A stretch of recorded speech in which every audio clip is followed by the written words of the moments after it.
Allez, bonjour à tous, bonjour à toutes. On se retrouve pour une nouvelle vidéo où on va parler de plusieurs choses.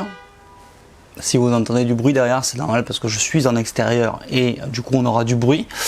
Et donc on va parler de plusieurs choses. On va revenir déjà sur le fait que j'ai pas fait trop de vidéos ces derniers temps, mais vous êtes tous au courant, on est passé par une crise sanitaire, et une fois qu'on n'était plus en crise sanitaire, en tout cas ici nous dans le sud, on a eu un temps pourri, donc pas moyen de sortir, pas moyen de faire des vidéos. Donc aujourd'hui on va revenir un petit peu sur la marque DJI. DJI que vous connaissez plus ou moins tous, hein, en tout cas tous ceux qui s'intéressent à la technologie, tous ceux qui s'intéressent aux drones, tous ceux qui s'intéressent aux caméras d'action, etc., etc. Donc on va parler de ça. Ensuite, on va parler un petit peu des nouveautés high-tech qui vont arriver d'ici septembre, parce que pour une fois, depuis très longtemps, j'attends avec impatience la keynote d'Apple qui devrait avoir lieu donc entre septembre et octobre comme chaque année, si la crise le permet, on va dire, aux États-Unis. Pour commencer, la principale information, je sais qu'il y a beaucoup d'entre vous qui attendent la vidéo numéro 2 sur l'aquarium, hein. Elle est en cours de montage, j'ai eu des petits problèmes informatiques, du coup ça prend un petit peu plus de temps, je m'en excuse, et vous aurez donc cette vidéo sans tarder, donc qui est la vidéo numéro 2. Qui va vous parler donc de comment mettre les plantes, utiliser le filtre, etc., etc. Bref, je reviens en détail sur la vidéo, dans la vidéo, hein. Voilà, donc vous regarderez ça ou vous verrez ça un peu plus tard. Ensuite, je me suis récemment équipé donc de l'Osmo Action, qui est la caméra d'action donc de chez DJI, marque chinoise encore une fois, qui est censée révolutionner, on va dire, la vidéo et l'action et le loisir, le drone de loisir et le drone professionnel.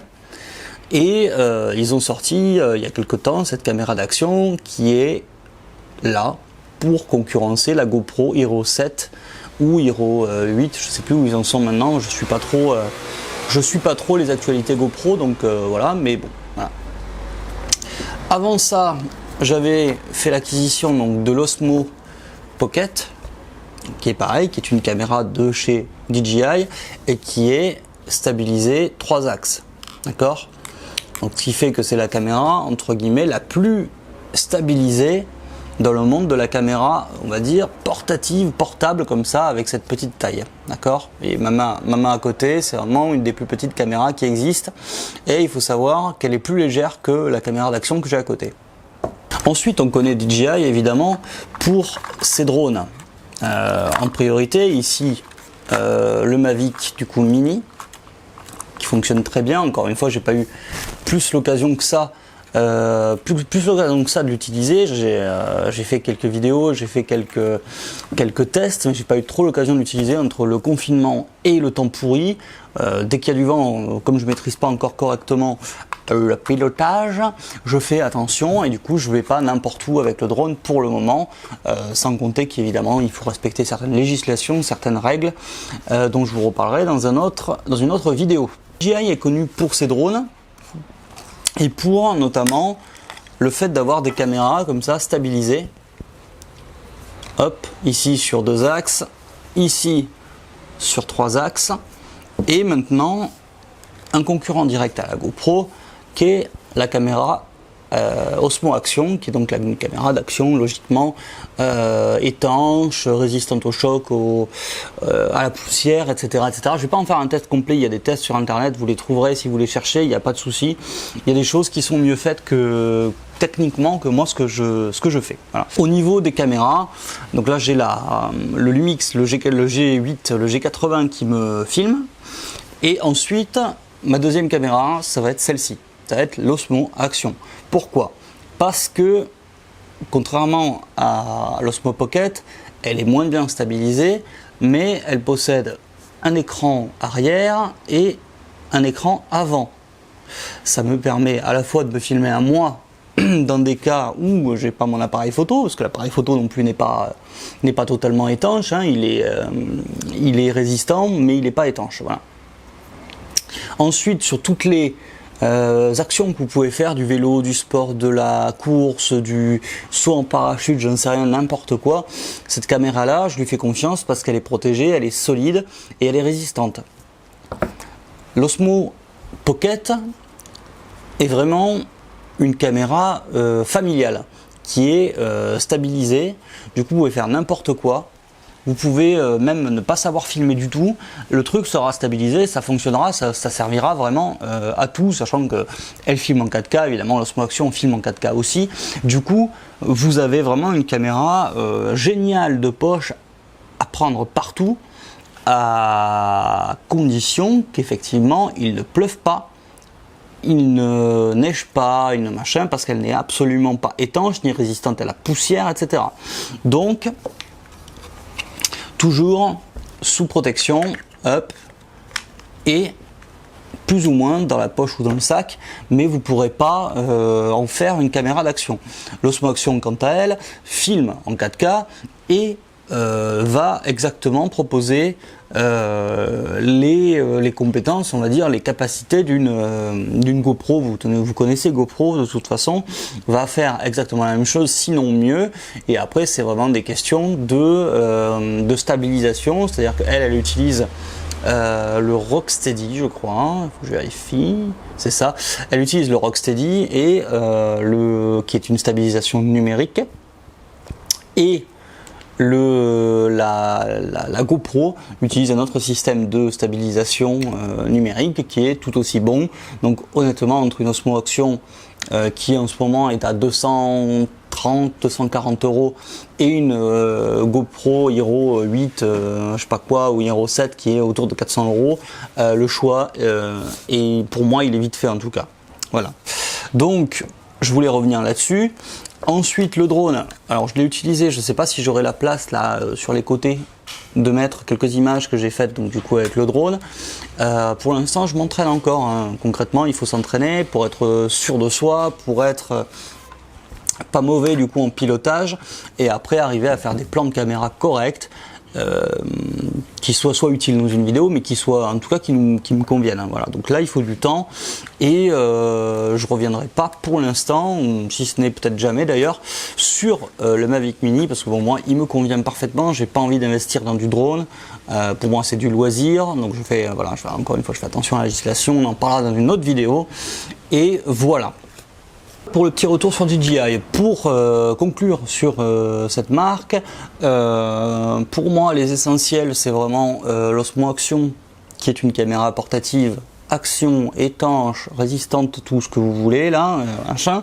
Ça c'est un must have, clairement. Un drone, encore une fois, ça dépend de votre utilisation. Moi, c'est du loisir, donc le Mavic Mini me convient parfaitement. Il y a le Mavic R2 qui est sorti il n'y a pas très longtemps. J'ai eu aucun retour là-dessus, personnel, d'amis ou quoi que ce soit, donc je pourrais pas vous en parler, mais apparemment il est très bon. Il a des compétences, des capacités de tracking qui sont bien meilleures que celui-ci. Voilà, après donc il faut voir, mais après il est plus gros, il est plus lourd, donc voilà, celui-là il a toujours ces 249 grammes qui lui permettent de passer au-delà de certaines, enfin en dessous de certaines législations européennes, donc voilà, donc celui-là est intéressant pour ça aussi.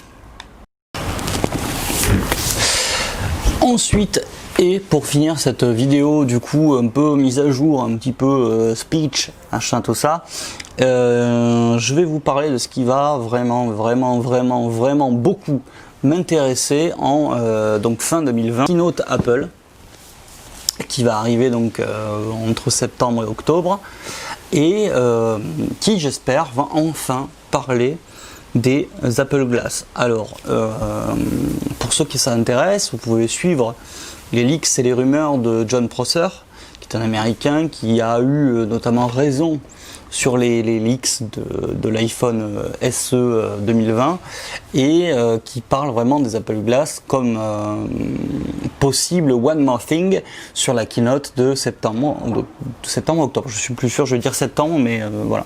Donc, qui nous parle de ces fameuses Apple Glass, et Apple Glass, qu'est-ce que c'est a priori?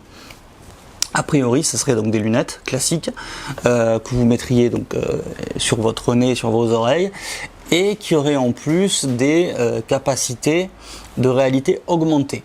Alors, à quoi ça sert, me direz-vous? Ça sert à beaucoup de choses. Après, le questionnement s'est toujours posé, notamment quand on a commencé à avoir les Apple Watch, c'est à quoi ça sert? Ça donne l'heure, mais ça coûte très cher. Donc là, des lunettes, ça sert à quoi? Déjà, ça sert à voir. Hein. Concrètement, elles pourront sûrement et très certainement être avec des verres correctifs, donc ça peut être des lunettes classiques. Mais en plus de ça, elles vont vous ajouter en surbrillance des informations importantes. C'est-à-dire, par exemple, quand vous marchez, vous courez, vous faites du vélo, vous allez pouvoir avoir votre navigation de plan qui est l'équivalent de Google Maps chez Apple sur vos lunettes. Vous allez pouvoir avoir des informations complémentaires, par exemple sur des produits que vous achèteriez, etc. Enfin, il y a beaucoup d'utilisations, on y reviendra. Si sorti il y a en 2020 ou si annonce il y a en 2020, on y reviendra. Ce sur quoi je reviendrai pas, c'est les futurs iPhone 12, tout simplement parce que d'après moi, il y aura pas de grosses nouveautés. Sur l'Apple Watch série 6 qui devrait être aussi annoncé cette année, sur laquelle je reviendrai pas, à part que je me l'achète et que je l'obtienne, mais sinon je pense pas que j'y reviendrai, puisqu'on risque de pas avoir de très grosses mises à jour sur cet Apple Watch. Apple Glass, les lunettes de chez Apple, on est des millions à espérer que ça sorte, tout simplement parce que ça serait une révolution totalement énorme sur le point de la technologie. Ça serait probablement un premier pas vers la suppression totale de nos smartphones, puisque les informations seraient directement sur nos yeux en surbrillance, etc.